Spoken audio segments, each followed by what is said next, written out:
Hey, this is Luke here with Foxscapes. We just wrapped up this beautiful 700 square foot patio, this vibrant landscape back here behind me. We're going to take you guys through it, what we did here. Let's go.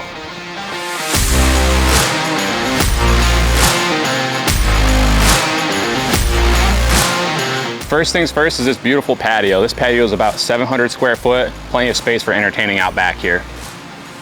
We've got two different types of pavers we used here. The first one I'm standing on right now, this is Bristol Valley from Unilock.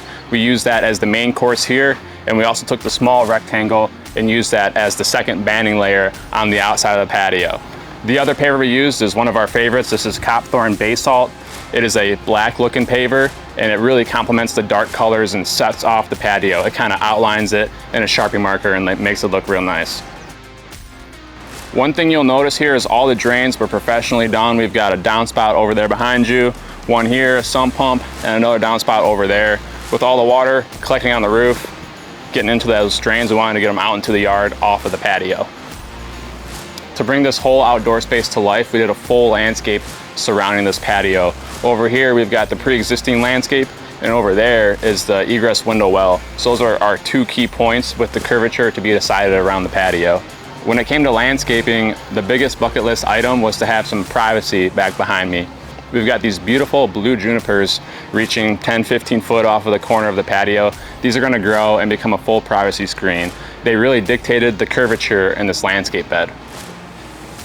In front of those junipers, we got seasonal color. A lot of this is in bloom right now. Some of the plant selections, we got these hydrangeas. They got beautiful white lime green blooms in a way right now. We got Cheyenne Spirit coneflower. I love this coneflower because it's got multiple colors on one plant. So here we just want to dress up the space a little bit more. It's this small little bed between the house and the patio where the door kind of reaches its end right here. We've got some hosta, some foxglove, some brunera, and then again some coral bell and grasses on the very end just to dress it up a little bit. Last but not least, we've got these key access points right here. You can see from the living area out to the kids' play set very well. And then over here, we got another access point to kind of just walk around to the front yard. You'll notice this space is pretty wide open, no plants. This is a potential space for the client to go ahead and put a shed in the future. That's why we just left this area bare for now. Thanks for checking out this project down here in Mason, Michigan. We look forward to putting in many more beautiful outdoor living spaces just like this one.